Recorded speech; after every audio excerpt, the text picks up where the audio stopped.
The central message of First Freedom is one that is often forgotten, I think, in our country on both sides of the political spectrum, and that is that the best way to preserve religious freedom is to have a completely secular government.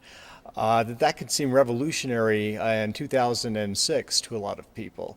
I think is a testament of how far we have come from our actual roots in the founding era. And to remind Americans of that and of the world of the virtue of that, of having a completely secular government that allows people to follow their conscience and their own convictions regarding God, faith, ethics, is really a huge advancement in the history of mankind.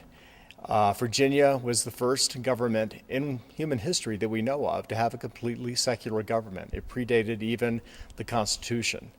And James Madison was the man behind it all, even though Thomas Jefferson wrote the statute for religious freedom and took great pride in it. In fact, it was one of the three things that he was most proud of in his career. It was James Madison, who was a good 10 to 12 years younger than Jefferson, a man just starting out in politics, who actually maneuvered and fought and argued and wrote and campaigned and eventually succeeded in passing the statute into law and making a huge difference in the history of mankind.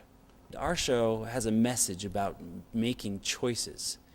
I think our show is about the power and the freedom of being able to choose. And once people are given that choice, as the statute that our show is about says, that when truth is left to its own, it will prevail. And I believe that's why this show is so important, so that we can protect our right to choose so that truth will prevail. For me, the purpose of First Freedom is to not only entertain, which we will do in a very big way, but it's to make people aware of the incredible gift of religious freedom that our forefathers gave to us, and to teach them what real religious freedom really is, and to try to instill in them a desire to preserve and protect this great gift of religious freedom which we have.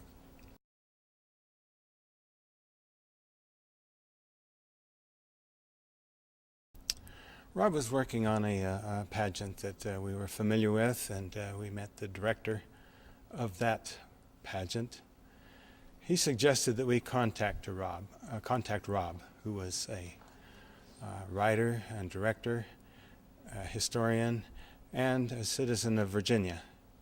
So we interviewed Rob and did not go any further. Rob was exactly what we wanted. I grew up in Virginia, just a few moments from colonial Williamsburg and Jamestown, Yorktown. Very familiar with that period of history, having visited those places since childhood and studying the period. Also, I'm sort of a philosophy nerd. I love reading and studying philosophy, especially the ideas that emerged in the 1700s during the Enlightenment.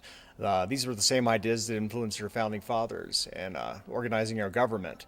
And so when I was approached in 2003 with the possibility of writing First Freedom, I was very excited. It seemed like the perfect project for me, almost like a dream come true. In fact, I tried to control my excitement, feared that I might not get the job. But in the end, I was hired and have enjoyed working on it for the last 3 years. It's been a dream project for me. Jamie had been called to Southern Virginia to consult in their theater department. He has a successful theater department here in western Wyoming, and they asked him to come. He became acquainted with what we were doing and interested and had some suggestions for us.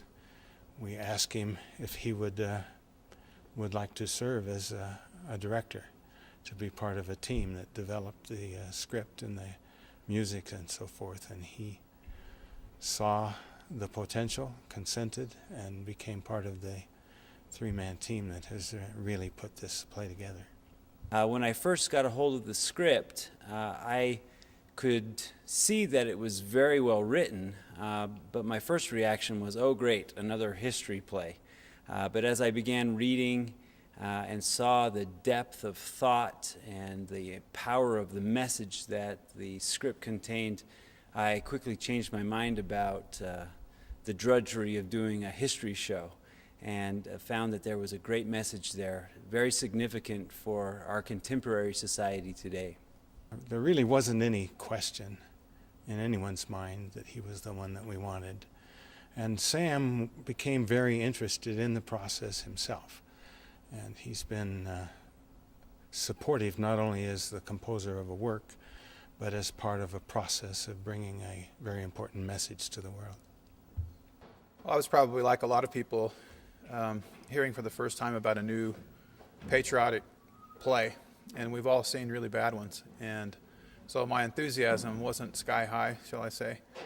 And it just seemed like it had the potential for being another snooze fest. And I've seen many like that, and didn't have a great deal of enthusiasm to be involved until I saw the script.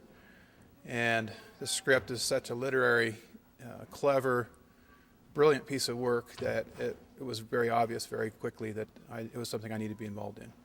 Jamie Young, who became our director, in collaboration with Rob Lauer and Sam Cardon, have, as a team, put together a very enjoyable, fast-moving, and successful musical that will carry the theme that we want it to have. And we hope to be able to carry it to the entire world, or at least to the nation.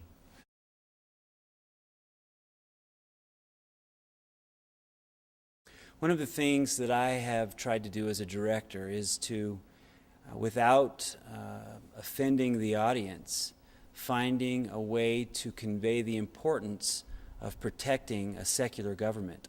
You know, all of the collaborators involved in this project are devout Christians, and yet we have seen through the work of Madison and Jefferson that without a secular government, that we would not be able to practice our religions to their fullest, and that we would not be able to have our own personal convictions be at the level that they are without that freedom.